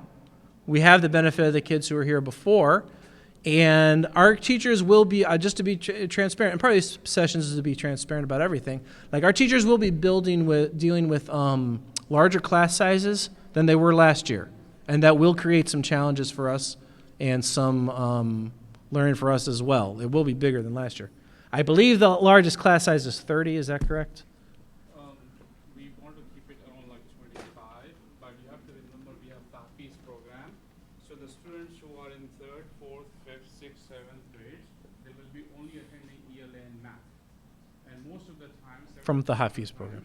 Yeah. Yeah, go ahead, Most sorry. 70% of the times they are going to be with share. So, you know, so they'll be coming for ELA and math in that specific classroom, and they're going to go back to shape and then, you know, memorizing the Quran and so on and so forth. Yeah, so it's a kind of like a hybrid for them. So it's going to be around like 25. As Michael mentioned, this building is a college size. You know, classrooms is huge, mashallah. We are going to have 2 teachers for all elementary grades. So we're going to have a licensed, mashallah. All our elementary teachers are certified and licensed teacher, plus going to have assistant teacher. And then if we feel that, you know, hey, this is creating a problem, we are going to kind of like reduce it to make sure that it's in a comfortable zone, inshallah. Is there any downstream plan to shift to just like 2 sections or 3 sections? Not for time being. We're not, you know, so the autism center, what we, there was communication from my side. We are planning to have them on site. They have around 2,200 square footage area now. So 25,000 square footage building, they are 22,000 square footage. They're helping a lot of our children, right? You know, so this, I think we are one of, you know, maybe very few Islamic schools to have autism or special needs help for our children, and we want to keep that, you know, as moms and dads, you know, we get emotional towards those children, and they're really helping us. But for time being, we just want to keep one section. Because if you want to go for that 2-section thing, then you have to cut the classes and then remodel the schools, and we don't want that. You know, the classes are beautiful. We just want to keep the classroom in that same format as us. We are okay to extend it if you want to, right? So Brother Ilyas is going to spend 5 minutes of introducing. 8:18 is Maghrib. Inshallah, we will pray Maghrib. And then, you know, I'll be here if you have any more questions, but I want to give 5 minutes to Sheikh Ilyas. And before I forget, please go to this URL or use the QR code. I created a survey because I want to gauge parents some things about homework, the extent to which you want the kids to have homework, and the extent to which you feel you can support your kids if they do have homework. I'd like to get some data from parents back on that. And I also want to ask about volunteering, because I'm not asking formally, but I would like to ask each parent to volunteer 3 to 5 hours a school year to us. Okay, 1 to 3 if you really work a lot, okay? During the school day, even if it's nothing more than just coming in and sitting in your kid's class while they're in class. Because what's the harm in that and just having more adult eyes on them, all this type of stuff? It will make the school feel more like a community and family. And some of our teachers are very creative in this type of stuff. They'll come up with stuff for you to do with them, all this type of thing. And some of you will be great at that and all this type of stuff. And, you know, for a private school, alhamdulillah, we have good resources, but private schools are generally a little stretched when it comes to resources. So it doesn't hurt to have more adult bodies in the building regularly, okay? Sorry. Ilyas, yes. I'm just concerned about when, especially the small children are taken outside for recess. Yes. There are people that are going to be, maybe more than one teacher, going to be going out with them. There are businesses outside, I think, which is warehousing there. The questions about supervision during recess of the little kids and stuff. There's more staff than just the homeroom teacher for the kids. So there's how many teaching assistants in elementary? We have total 6. So there's 6. There's practically 1 teaching assistant per grade. So for every teacher, you can effectively have 2 kids out there, 2 adults out there supervising during recess, and they'll all be managed in such a way that during recess and cafeteria, the common areas, there'll be multiple people. The field we have out here too has a fence. It's fenced in too. So And then, there'll be yeah. a fence in there. On this side of the building, we just made the park. If you want to just take the car and then make U-turn and leave, that's a 6,000 square footage park. We're still developing that. We already got the play set there, and it's all fenced, right? So we are working with the city. Inshallah, we are going to put the turf there, and then once the elementary students, you know, the pre-Ks, kindergartens, first grade go in, it's a fully secured fence. Inshallah, that's where they're going to be. Inshallah. Sit in the other chairs around the video. No, well, yeah. All right, so assalamu alaikum and good evening, everybody. Inshallah, Salat al-Maghrib is coming up pretty quick here, so I'm not known for being brief, but I will try my best, inshallah. I wanted to first ask everybody a question, and that is, you know, why do parents choose private schools, and more specifically, private Islamic schools? What are the main reasons that they would choose? Tarbiyah, right? That's it? What's that? I don't like the way the American culture's happening right now with kids, the influences and stuff, so that's Okay. hard for me at Yeah. least. So like the environment and everything, and again, just because of time, I mean, it's namely 2 things in general that people even choose the private school and specifically Islamic schools. One is the academics, right? There's this assumption that if it's a private school, it's usually going to be strong academically. But then for us, a main reason or a big reason is because of akhlaq, tarbiyah, the environment, right? Those things. The Islamic environment, excuse me. So the values, the character, and so on. And, you know, here at As-Suffah Academy, this is something that we believe in strongly.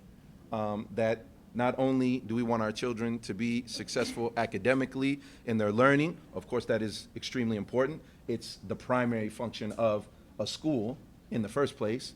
But then also added to that, and just as important, is their character, their values, how they carry themselves, how they deal with other people, whether adults, the children around them, their neighbors, their parents, etc. And of course, this is deeply rooted in Islam. Matter of fact, there's a hadith of the Prophet ﷺ when he said, إِنَّمَا بُعِثْتُ لِأُتَمِّمَ مَكَارِمَ الْأَخْلَاقِ. And إِنَّمَا مِنْ أَدَوَاتِ الْحَصْرِ. So what essentially that means, it's almost like the Prophet ﷺ said, the only reason, not simply that I was just sent, but it's as if he says, the only reason why I was sent is to complete or perfect good morals and character. Makarim al-akhlaq, the most noble of character and morals. And so these things go hand in hand here at As-Suffah Academy, inshallah, which is why we have this parent orientation, which is why, although it might seem strict or rigorous when it comes to the expectations that we have, but we want our behavior expectations to be just as high as we do for the academics. Now, as far as my role at the school, it's two. One is primarily, as you've already heard, I'm the Dean of Students, so I'll be responsible in supporting the staff, the teachers, the students, as well as interfacing with the parents with regards to behavior, tarbiyah, and akhlaq. My second role is middle school teacher, just so you know, for the 6th, 7th, and 8th grade. So that's kind of like a part of my role, or just one of the kufis that I wear. But my primary function here will be Dean of Students, supporting everybody in the building with that regards. Now, as far as some of the guiding principles that we have, this is not all of them, but I just want to mention quickly here 3.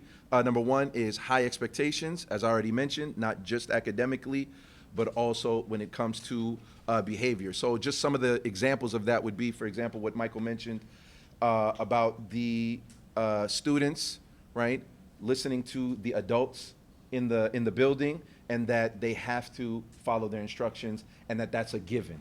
Like that's a high expectation, right? Because especially myself, I came from a charter school just before this. That wasn't a given. Oftentimes, when adults dealing with and interacting with the kids, it's often looked at as like a negotiation. Whereas here at As-Suffah Academy, we have a higher expectation than that. That the given is that that it's not a negotiation. Does that mean that we don't listen to the kids? Does that mean that we don't hear them out, etc.? That's not what that means. However, we do have the expectation that we are nurturing the kids. We are here to help them. And so that's a part and parcel of it. They got to listen to the adults. So high expectations. The other thing is that it's a collective effort. Now, first and foremost, with regards to us in the building, that means when we say a collective effort, that it is myself and every single adult in the building that is related to As-Suffah Academy.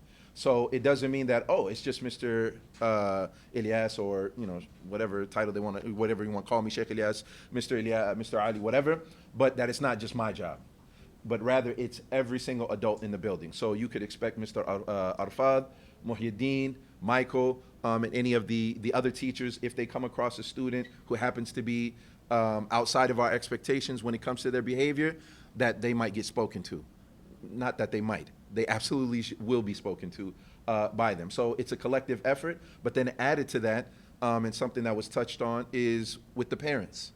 And that's part of why we have a parent orientation just about behavior and our expectations, is because what we need is you all supporting what we're doing here. We need you reinforcing what we're teaching here with the kids. If you have something contrary to that, then that simply undoes and unravels whatever it is that we're teaching the kids. So essentially here, you could think of this parent orientation as like an onboarding process. We want you to buy in just as much as we're expecting the students to buy in, right? And again, that's rooted in the Quran. وَتَعَاوَنُوا عَلَى الْبِرِّ وَالتَّقْوَى وَلَا تَعَاوَنُوا عَلَى الْإِثْمِ وَالْعُدْوَانِ. And then also Allah subhanahu wa ta'ala tells us, وَتَوَاصَوْا بِالْحَقِّ وَتَوَاصَوْا بِالصَّبْرِ, right? And this is especially important because sometimes some of us might have the understanding that I've given my kid to the teacher, yani khalas, my job is done. Don't call me about behavior. Don't call me about homework. Yani that's your job, the teacher. We paid extra money now. We didn't take them to the public school. Khalas, do your job. And no, it is a hand-in-hand, a collective effort. And then thirdly, actually I combine those two, so alhamdulillah. Now, as far as how that's implemented, he's already explained, a good deal of that. So I would just say in brief, when it comes to behavior, I am not the front line. Your children's teachers, right, are the front line when it comes to dealing with the kids, dealing with the children. They're the vanguard, all right? They're the first line of defense. I'm brought in more of like, I don't know if this is a good analogy, but like special forces, all right? So I come in if they are, especially if there's a breakdown in communication between the students and the teacher. If the student is overwhelmed with whatever the expectations are, and they're kind of getting out of line with what our expectations are. then I simply come to support that. They'll be sent to, to my office. I have an office down here. Inshallah, it's next to Sean's office, or if you guys have already picked up like the uniforms out of the main room that they have for it, my room is right across from that, my office, excuse me. And, that would be, or one of the first things is communication with the kids. So the first thing I'm going to do is hear them out and listen to them and what's going on with them. And I almost forgot, if they are sent to me, first thing would be the teacher sends me a communication, right? They're going to explain to me, look, I sent Muhammad to your room because of, X, Y, and Z, so I know what's going on. So don't expect I'm just going to randomly come and pick out your kid and be like, why is Mr. Ali or Sheikh Elias picking on my son or daughter? But rather it's because a teacher sent them to me. I'll get a communication. And then after that, listen to them, give them an opportunity to explain. And generally when I do that, in terms of teaching them like good communication skills, it's basically, I'm just quiet. I'm like the objective listener.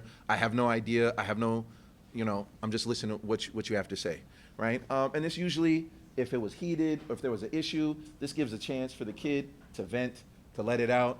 Oftentimes there is some kind of pressure with the kids when they're like, well, we can't say nothing to the teacher, we can't argue back, and we're just supposed to listen or whatever. So I'm kind of like an alleviation, like a valve that's giving them a chance to let that out. And with him, and then depending on the nature of what's happened, right? So I am gonna have, generally or broadly speaking, one of two tracks.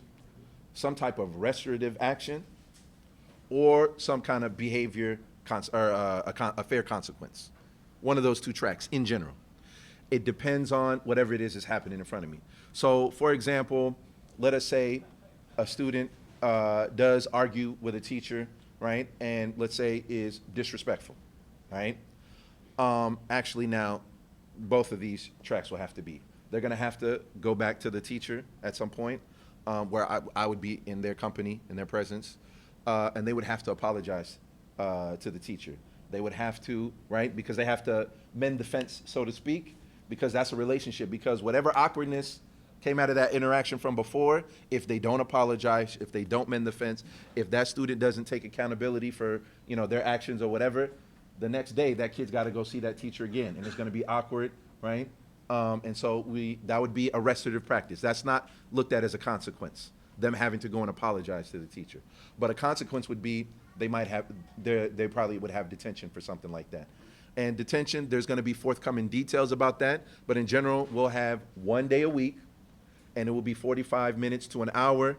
I believe last year it was like on Wednesday from 3:45 to 4:30. Most likely it will follow that same way, but it might change due to our based on our availability. So, but that would be a potential fair consequence, right? Detention. It could be a loss of privileges, lunch detention. Again, it depends on the situation.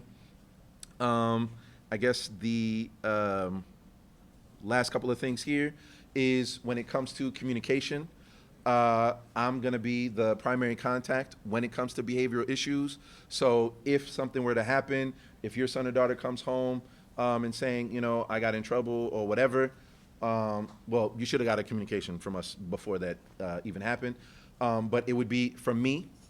So if you had questions or if you had a complaint or you were like, I want to understand better, why this is happening with my daughter or my son, first thing it should be is to myself, right? Inshallah, you'll all get my email. It's basically the same as the teachers. The only thing is my name is spelled Elias, and then the rest is As-Suffah, mn.com. But it's my name, Elias. But anytime they get sent to my office, you would get a communication. If you get a communication from me, it doesn't mean they're in big trouble, but it's just to keep you in the loop. It's just to keep you in the loop, and so you're aware, so it doesn't come, when we have what's it called, the quarterly parent-teacher conferences or whatever, and you're like, well, I didn't know my son got in trouble, or I didn't know that he came to your office a few times or whatever. Again, because we want you to be informed, right? And then also so that, you know, we can be working together when it comes to the tarbiyah of, you know, our children.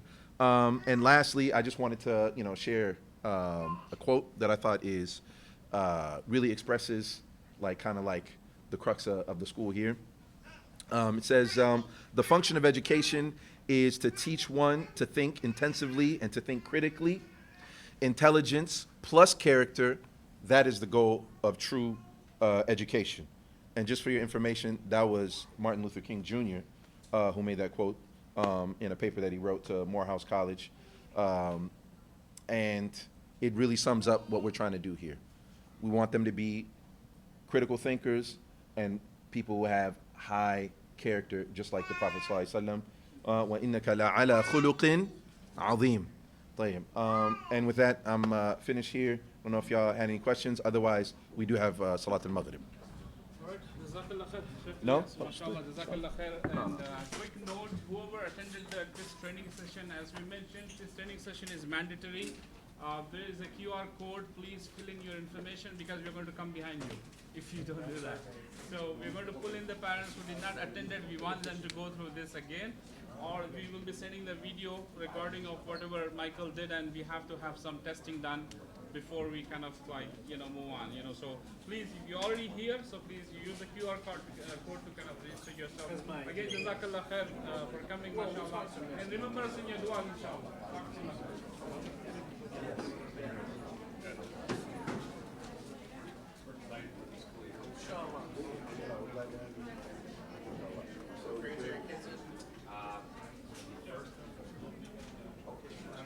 A lot of stuff you were saying, I was a lot of it.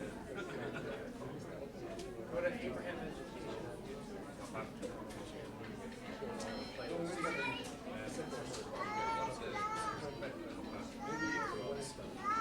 I need to work on something, I'll tell you that. Because the thing is, Yeah,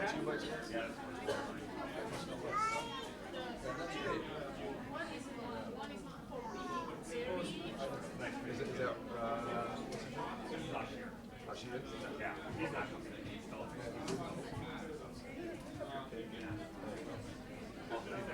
Anyways, God bless you, man. Yeah. So it's good to meet you. Yeah, we'll see. Salam alaikum. What's going on?